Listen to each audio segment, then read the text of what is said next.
Welcome to the Holistic Career Change Podcast. Spoiler alert, we don't discuss conventional, linear, boring career change here. This is the place where we talk about finding an aligned career path that feels like an extension of who you are, where you get paid for being yourself. Forget personality quizzes, soul-crushing scrolling on job sites, and breaking your brain trying to find your why. Join me and many other career changers who've changed their career holistically by first defining who they are at their core and then using this blueprint to design a fulfilling career or business. We use the mind-body-soul approach, and we take into consideration the complexity and multidimensionality of all that you are and want to represent in the world. This is where purpose-led careers are born and built. I'm your host, Vilma Oseita. Let's go. Hello, my friends. How are you all doing, you beautiful, magical souls?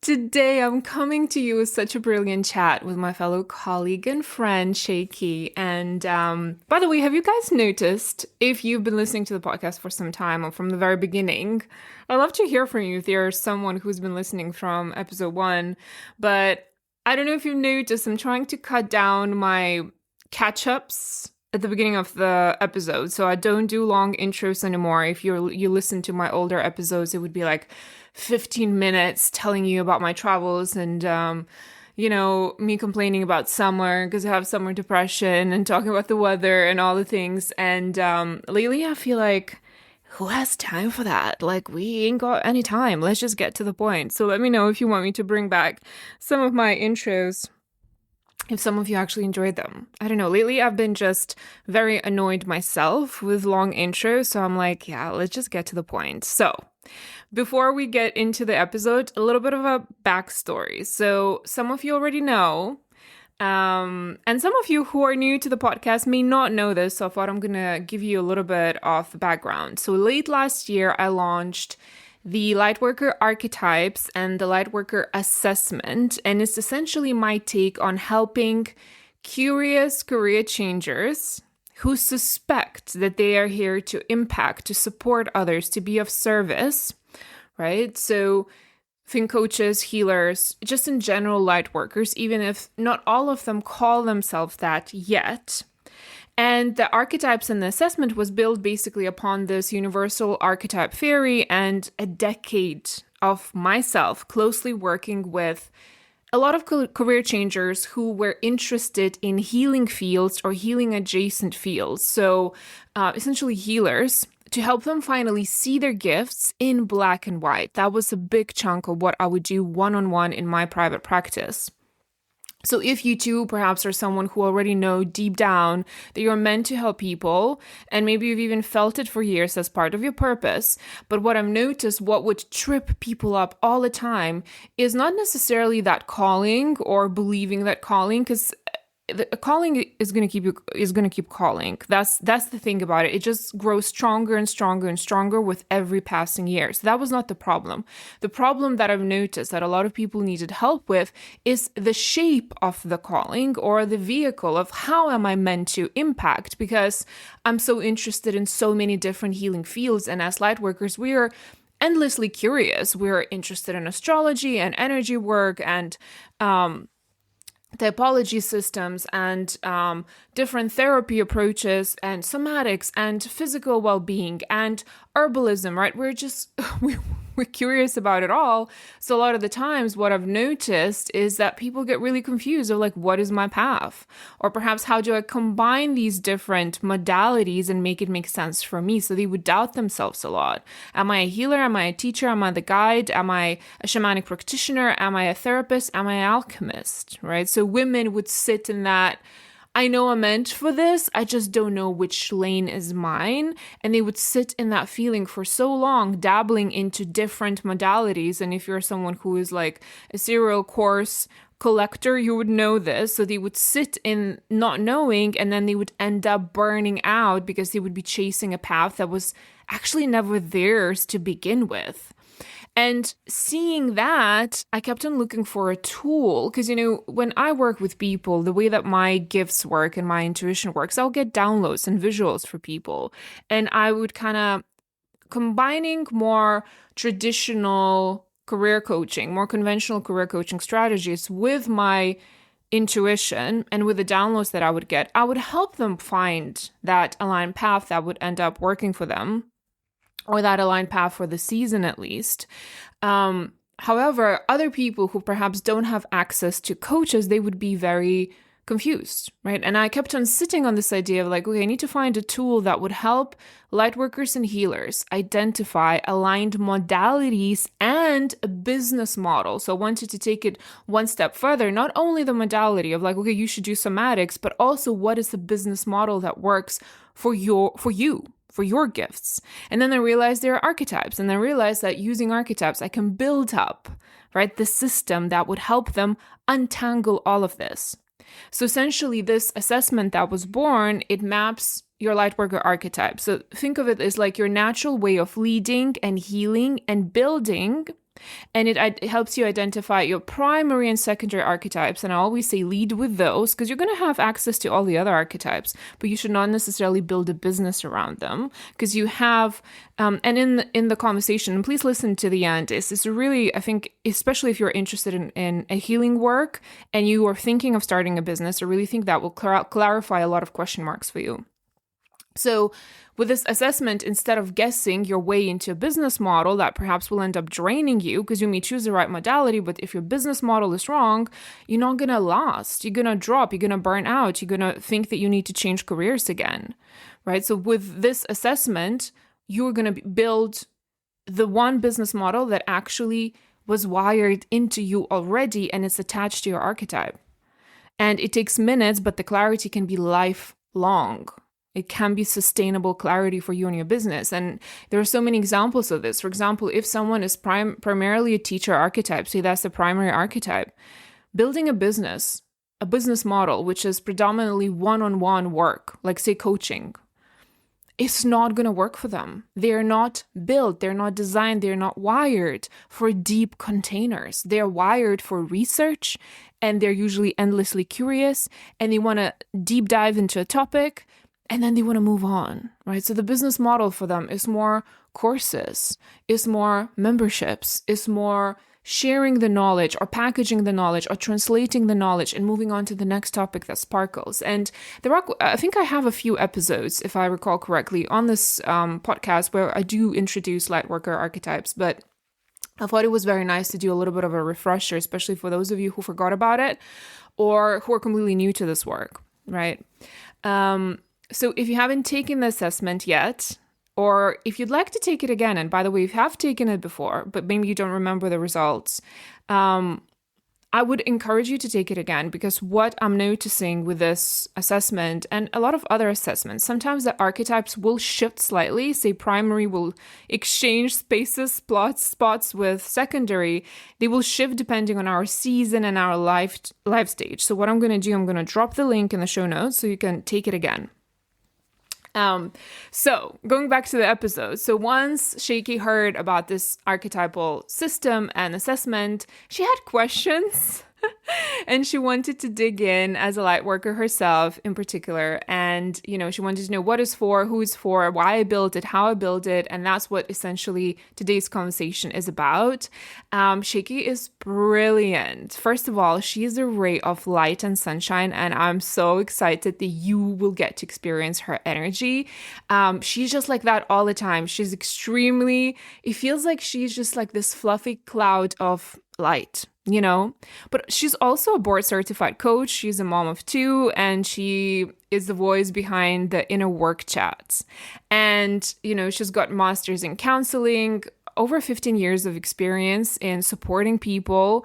And I feel like what she's really good at is helping people hear themselves again. I think that's part of her gifts. And by the way, it is part of her archetypal system.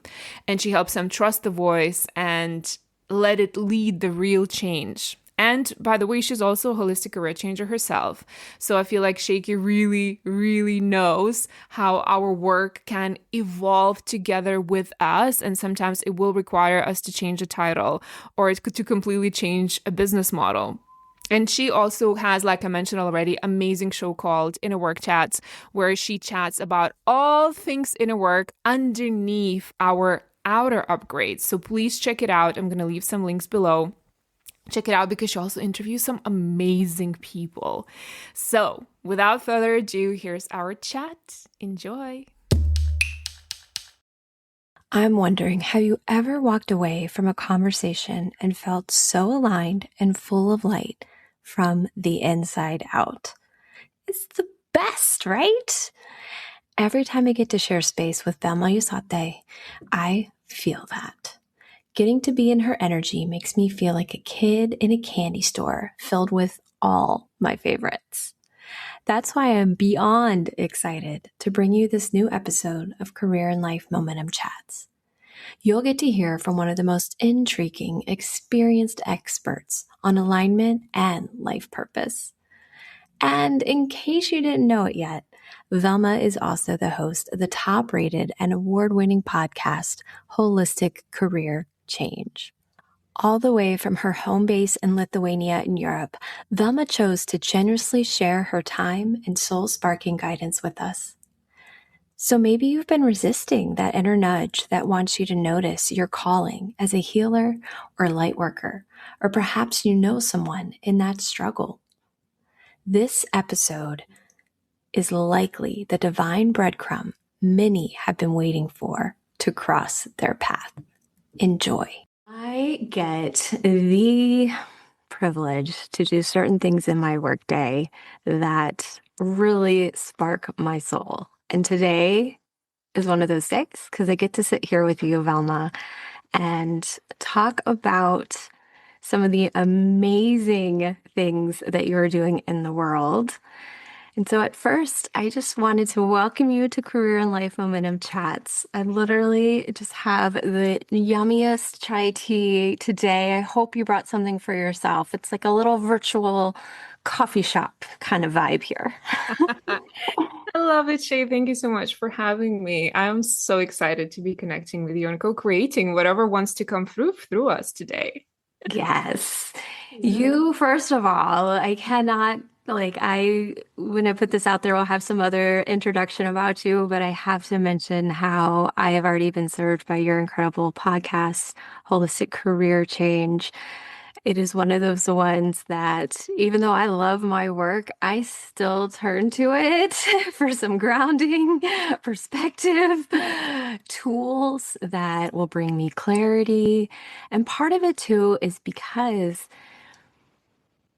you are a light worker and beyond. And I would love for you to help anyone that's never heard that term and those that think they know what it means, hear your perspective. Ooh, thank you for that question. Yeah, so lightworker or healer, I use these two interchangeably. Now, I recently was told by someone, one of my clients, that she went to some sort of training and they were basically essentially saying that these are two different meanings and two different words. I use them as one and the same because for me, when I tune into the energy or the frequency of the words, it's very similar. So essentially, first, I'm going to say what I usually think that people assume what the light worker or healer is. So a lot of the times people would think someone who's a shamanic practitioner who is in the jungle in Peru doing, plant medicine, or someone who's a psychic medium and has like these deep psychic abilities and they essentially talk to dead people or they can see spirit, or maybe it's a therapist or a coach. So a lot of the times we kind of have this almost, I want to say, binary view of what a light worker is. So someone who works with energy or someone who works with the mind. To me, the way I see the light worker is anyone who has this deep calling, need, want, inkling, whisper to leave the planet better than they found it. So this is sort of whether they want to, impact people, whether they're called to work with nature or natural allies, whether they're into animal medicine and they're called to support the animals, or just, again, the planet itself. is basically how I perceive the light worker, someone who's here to bring in light. Which strikes me and resonates so deeply. You also have a master's in finance, a bachelor's in international business, incredible corporate experience. So again, there's this balance in how you talk about this perspective that I really, really appreciate, because there is sometimes some stigma around the words healer, light worker, woo woo, which I will forever. My philosophy is embrace woo woo for more win-wins. Ooh, love that. Not everyone says that though, or is there yet. But you really ground what you're doing in evidence-based philosophy and science. And don't let me put words in your mouth. Like, please continue to keep explaining how you do that balance so that it really becomes tangible and practical and strategic, while also, yes, Velma, there is magic in what you do. Yeah. Oh, such a good question. Another piece that's coming through, I feel like I really want to share that is very loud in my head right now. So it's maybe some people who are listening to the podcast having that question. So I want to honor that. What I'm noticing is the most powerful healers, again, healers, light workers that are met, will be the ones who will resist the word healer and light worker the most, because they're usually the most humble. Again, some of them the most grounded people who are afraid to take on their responsibility or disappoint others if they were to take on that term, the light worker or healer. Even though they carry such healing frequency, for example, and I know that we'll talk maybe a little bit about archetypes, but say someone like who has a core mother archetype, their healing is not even in what they say or do. Their healing is in their presence, because it allows people to co-regulate when they are around them. So a mother will enter the room, the energy will shift. But as you see, because it's such an intangible gift, for some of the light workers, it's so hard to see it, acknowledge it, and then maybe even monetize that. You almost brought tears to my eyes in explaining motherhood. That is just a very valuable way that you see, like you said, that archetype, which you use that word in beautiful ways. And part of how I've dived into what you're doing is with this incredible assessment you have for light workers to gain more clarity about how to use their gifts. And it's a huge reason I wanted you to come onto this space, because I'm an assessment geek. Like I just have been trained in assessments and loved assessments and helping to have that objective way to help someone else see that reflection back to themselves. And not the ones that are just like a quiz and then like you don't have any tangibles and you walk away like, oh, maybe I learned something cool about myself, but nothing changes. I only bring spotlight and my energy and my focus, and sometimes me standing on rooftops and telling everybody about an assessment. When I've done it, I've gained perspective and benefited from it. And it has changed the game that I like to say I play at work, because I don't work in an office anymore. I work in what I call my fun room.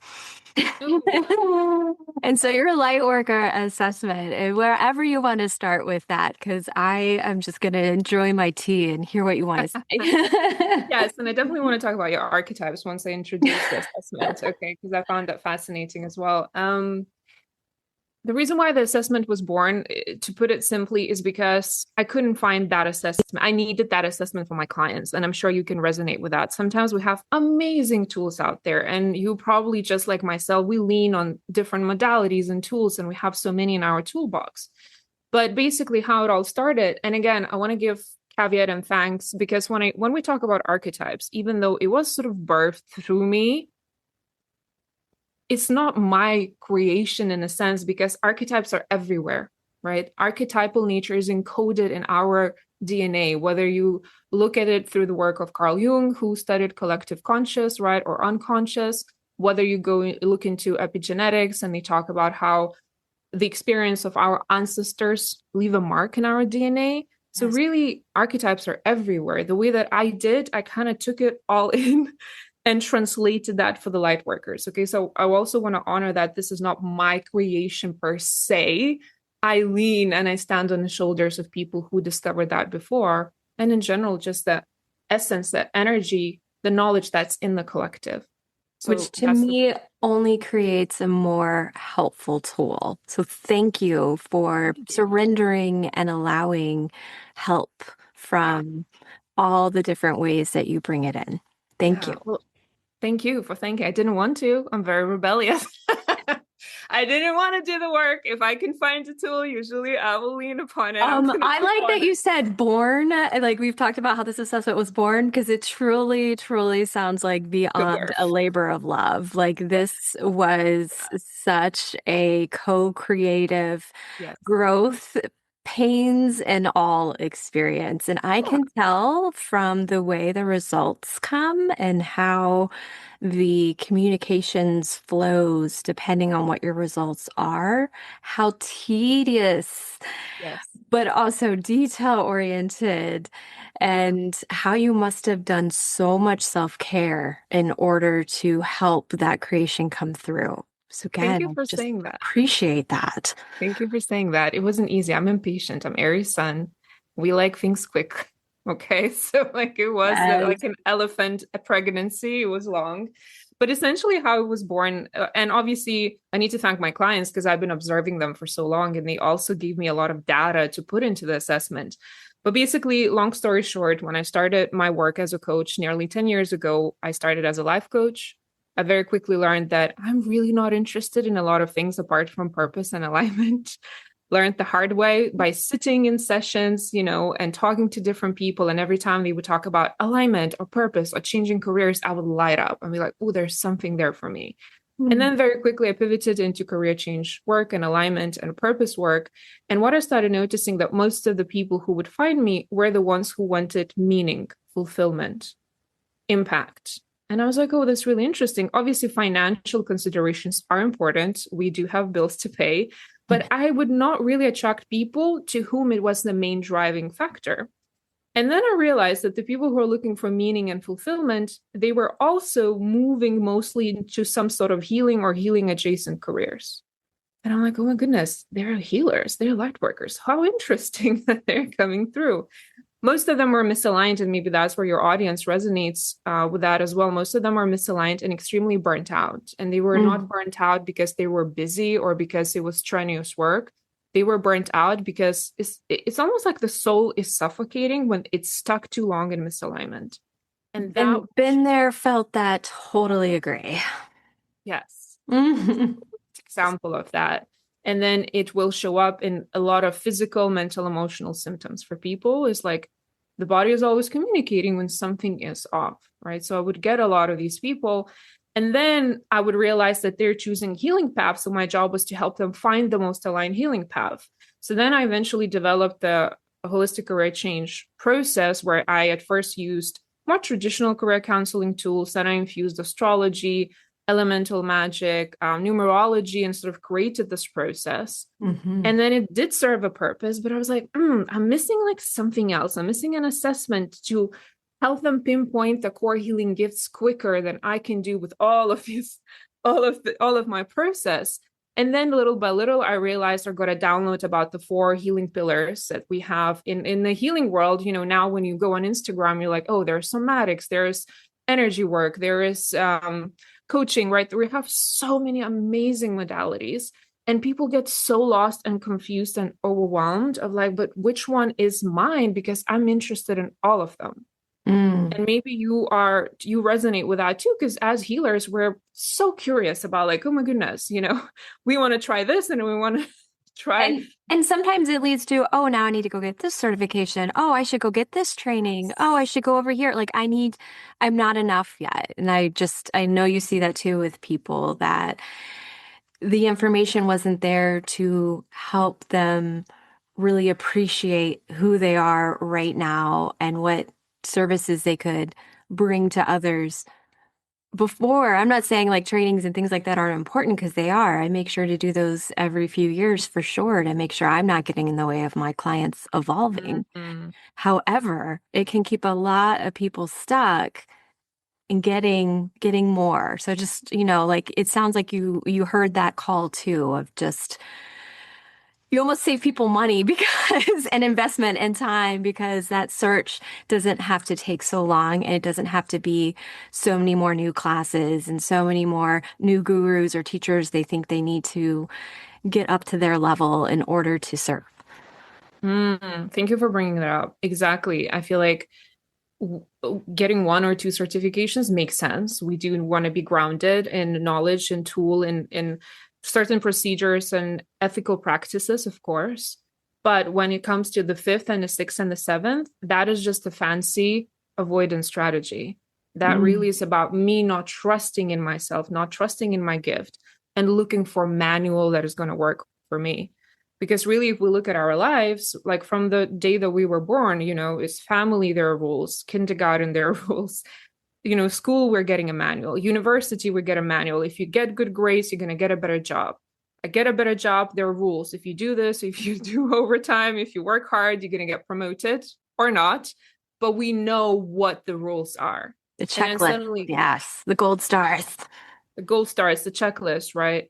And then you move into something like this, which is ambiguous, a healing field, and we want to apply the same rules and trajectory. We're like, where's my manual? Oh, maybe this certification is my manual. Maybe that certification is my manual. When really it's just about coming back to ourselves and trusting that we already today, as we are, even without a certification, can help others. As long as the intention is right. I hear a lot from healers where they say, I'm so terrified of hurting people. And I'm Mm. like, that's amazing. I was like, amazing that you even think that. That shows me how responsible you are. Yeah. Having said that, as long as your intention is to serve, to help, to hold space, that's all that we can do because there are always going to be blind spots, shadows, like what you said beautifully. So I wouldn't get in the way of my client's work. I need to work on myself, but Mhm. that work never stops. So at some point, we need to start. Right. Right. And we can fall into those traps too of we think we're getting in the way too much. So I'm gonna like, do this or do that. And just it's one reason I love just sometimes having a mentor or having someone to listen to sessions that, with the permission of a client to have someone else subjectively listen and give feedback. Because I think that's a step a lot of people skip when they're looking for help with some of these subjects you're talking about is there are a lot of people out there saying they do similar things, but I love that you brought ethics up, best practices up, that you continue to make sure that you're checking in and working with your shadow stuff. A lot of that's missing, I think, sometimes, and when people think they've found the right person to work with. So thank you for Mm, mentioning that. yeah, healers need healers. I always said that, right? If someone was asking me, one of my clients, she was asking me about my work, and I said, well, I usually have a coach, I have a therapist, Yep, me and too. Same, same. But not until recently. I was a rebel as well for oh, really? it serves so well when you have both at the same time. Like I would have Yeah. one or the other, but that investment of both and that balance and the different approaches, mwah. I love that you said that. Yeah. But as well, like sometimes, she was asking me basically for red flags and healers, and I'm like, well, I'm no authority to tell you what the red flags are. There's so much out there. But I will say, if you have a healer who says that they are at the top and they know the best, that's a red flag for me. Personally, I'm not saying that's the rule personally, because we always have those blind spots and we always are working through different layers of trauma because there are layers we're never really, really healed.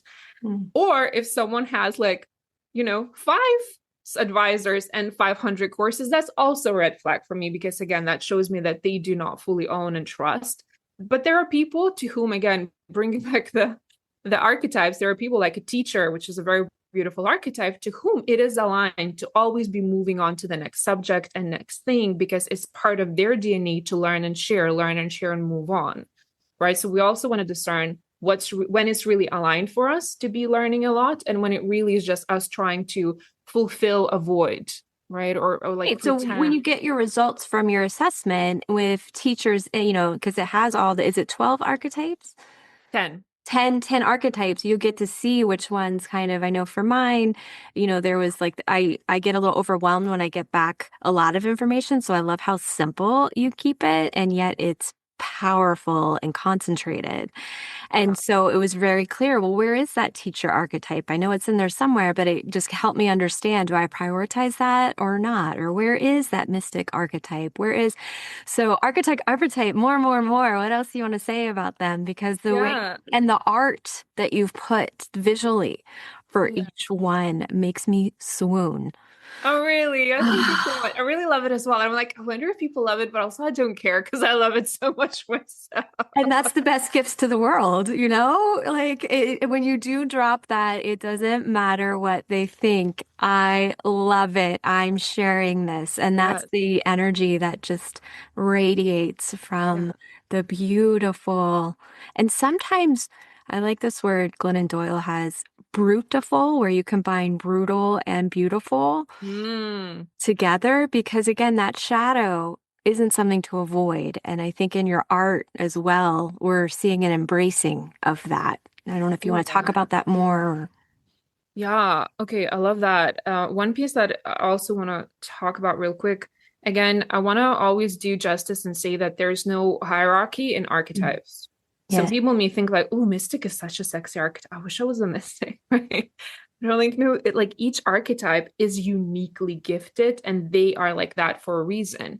And it's almost like each healer, I believe, has all the 10 archetypes. As you can see, like at the Mm. end of the test, you have the percentage distribution.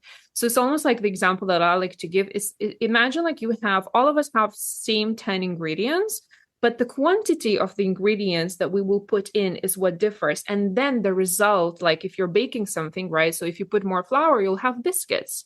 If you put more milk, you're going to have, a fluffy sponge cake, right? So the ingredients are the same. It's the quantities that differ. But what happens, because again, going back to healer misalignment, which I'm learning is a thing, because we see either energy healers or we see the coaches and the therapists, a lot of healers assume that's the only way to go. Mm. Right. And be like, I need to become a coach. So as example with myself, maybe that is going to be helpful, is like I started all of my trainings were that for an alchemist. So an alchemist is someone who's looking for root cause, someone who helps transmute and alchemize confusion to clarity, suffering to healing, right? We are building the bridge for them. And that really is through holding space, asking questions, sharing insight. So that's your talk therapy. That's a lot of different types of coaching. All of my certifications were for an alchemist because I didn't know anything different. Mm. That's what's available.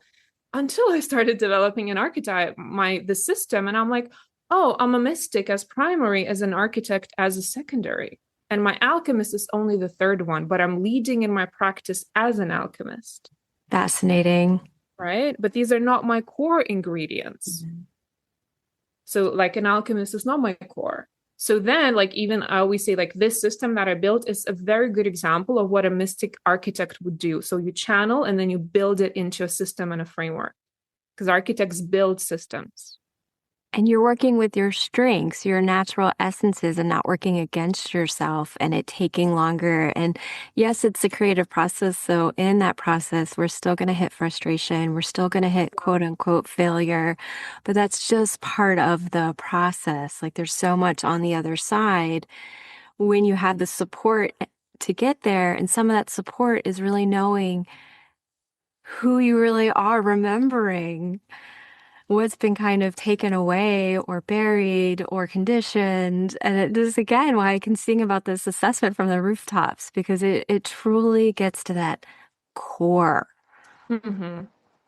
Yeah, it gets to your core. And I've been getting all kinds of reactions because I'm doing many readings as well now and in my Instagram, because it's fun for me. That's the thing. That's the thing where you're like, it's hard, yeah, but it's so much fun when it's aligned. For me, I'm like, ooh, like a kid in the candy shop. Candy store. That's what I felt like in getting to talk to you today. That literally was the image I had in my head today. I'm like, ooh, this is one of those kid in the candy store days. I get it.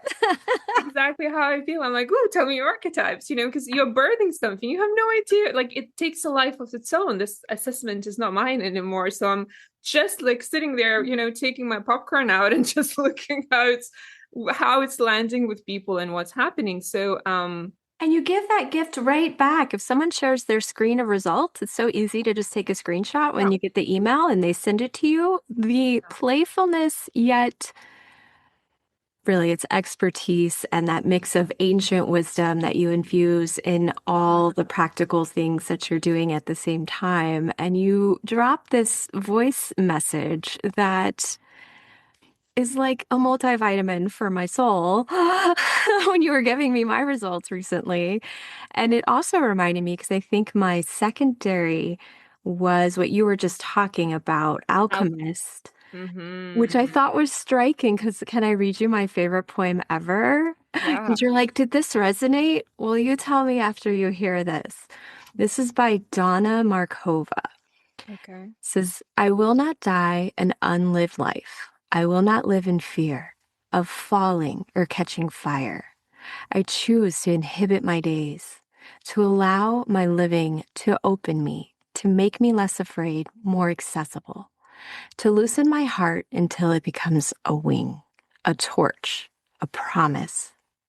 I choose to risk my significance, to live so that which came to me as seed goes to the next as blossom, and that which came to me as blossom goes on as fruit.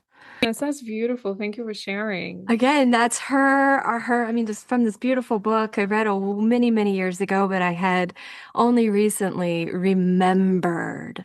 And Yeah. part of your assessment helped me remember that there's value in that core part of me. Mm. And remembering how to express it and provide for others with it is really important to my soul. Mm. Also, it's just validating what you already knew, right? So a lot of the times the answers that or sort of the feedback that I get from people, some of them for them is like, oh my God, that's so true. Like, what the F, right? They are like shocked, some are crying, some are laughing, some are feeling validated, some are literally doing the work that I described them that they should be doing. And they're like, oh, look at my AG. That's exactly what I do. Um, But what I wanted to say about the mystic alchemist, so I love that you had validation with the mystic. I'm curious though, how do you perceive your mystic? Mm. How does it come out in your I just world? love you saying that word. There's something about how you say it that just is so empowering. So Yeah, I love that energy chord that you're in when you talk about each archetype. yeah. For me, it's still a learning process. Mm, Figuring out where I feel safe to share that or to be in that energy of that. And I've come very far over the past several years. And again, I also now have that coach and I have that therapist and I have my own things and practices I'm doing more consistently. But I don't feel I'm there yet in completely conjoining and saying that that's a primary identity for me. But wow, doesn't an assessment like this really put that in perspective? Like, ooh, mm. what's under that? What's going on there? I'm curious too.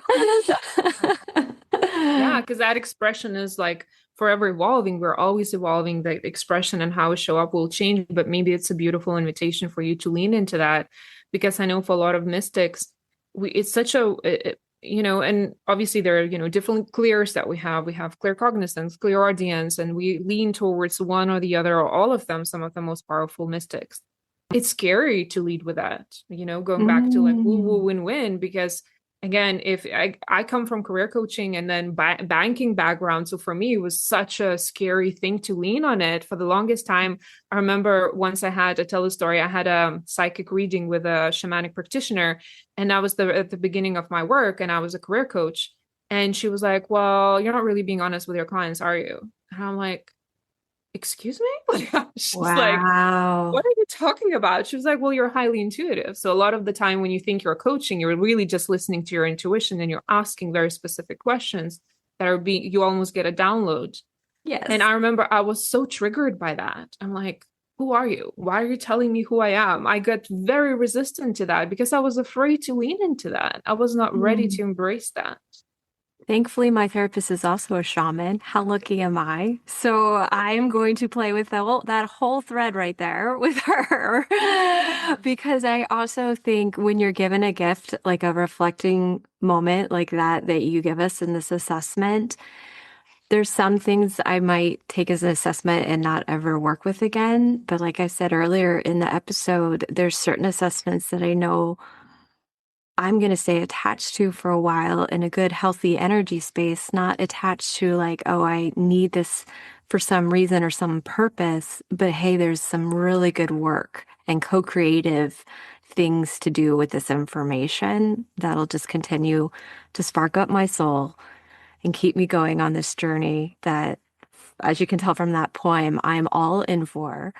And I want to know, when people want to know more about this assessment, want to know about all these subjects that you have so many lessons learned in, where can they find you? How is best to connect right now? Thank you for asking. I guess I'll share the links with you, right? So you can add that to Yes. the show links. I think the easiest would be to go to my Instagram, vilma.usaite, and you'll have in the link, in the bio, there's a link to the assessment, or you can type in the lightworkeracademy.com and you're going to get the quiz. You can land on the quiz page. So much of value in you're also appreciating people's time. I feel particularly right now, there's this extra time pressure, this extra time scarcity situation that a lot of people are feeling. And it just does not take long to get this information and connect with you. Your responsiveness is also professional. You're not instant and you should never be. I love how you protect your energy. Thank you I love that you have boundaries. So you are worth the wait when people need to wait. Thank you. And I would love for you to leave us and letting us know what is something for you that is sparking up your soul, Velma, lately. Actually, I had that question to you, but I never asked that. I wanted to open the conversation with that. What is sparking my soul? Well, definitely this whole Lightworker universe where I'm getting to meet such mind-blowing Lightworkers right now where I didn't even know things like that existed. And I think one day I'll need to write a book about that. So that's sparking my light. Another thing I will say personally, I'm really into fantasy romance lately, and I've been reading Sarah J. Maas books. I don't know, are you familiar with her? I feel a piece of Barnes and Noble because my daughter's room has all the books. She loves this whole genre. I feel like should be doing reviews out in the world. Too young right now, but yes, she's gotten me into it. I just started a book called Powerless, but my husband is actually reading that series. She's got him reading it. And my brother-in-law read that series for her. So wow, right? She is a force. I'm obsessed. It's fairies, it's witches, it's magical, it's like perfect for the fall weather. So that's definitely what I am leaning into these days. I love that she's leaning into getting guys to read all. Yeah. I love that they're leaning in. I mean, that is like, and you mentioned in that same energy, your own birth of a book creation. That is something since I've met you that I know is coming. And so I hope you don't take that as pressure. I hope you just see that as part of another gift. I will be there through any labor pains you experience. I know the process is, going to be probably a bit later since you just went through this birthing and you're calling it the Lightworkers Assessment. Is that correct? It's on the Lightworker Academy, which is my new project. And that is the first piece of it is the quiz. Yeah, the assessment. Well, I know many will want to get in the waters that you are floating in. And I'm looking forward to seeing how some of that unfolds. You made my work week. I am so glad we got to do this together, Velma. Thank you. Thank you. Thank you. Thank you, Shea. Your energy is so delicious. So thank you so much for sharing it with the world and for letting me experience this. There's always co-creation. And as you know, as an intuitive yourself, your highest, sharpest intuition will always be in environment where it is received. And I felt very received by you today. So thank you. I don't have words for that type of feedback. I love you. Thank you. Thank you for spending time with me today. If you enjoy this content, please make sure you subscribe to this podcast and leave a quick review to help us share the message of aligned work with the world. And if you'd like to learn more about how to find and transition into your very own purpose-led career or business that feels like getting paid for being yourself, make sure you check out the episode notes below. Have a wonderful week.